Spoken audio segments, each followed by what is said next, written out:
about hair and all. Even though they don't do it a lot, like change their outfit a lot. In certain special episode, you have certain characters that actually change their clothes. I kind of like Let's that begin with Rhonda for and special occasion. Hello? Do you think you could get out of my way? now Patty Smith. Pardon me. Excuse me, please.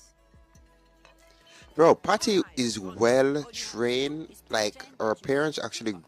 A tea party? teach her well. Because I just love a Rhonda, tea party. But her only parents if are it's shit, my bro. kind of sandwich, you know? I mean, if it's not cut into a perfect little triangle, it simply will not do. Would you like some more tea, Patty? No thanks. How about you? You want another cup? Me? Why? Actually, I would. Thank you for asking. Brown noser. This is my one-of-a-kind Caprini platform boot. I used to have two of them.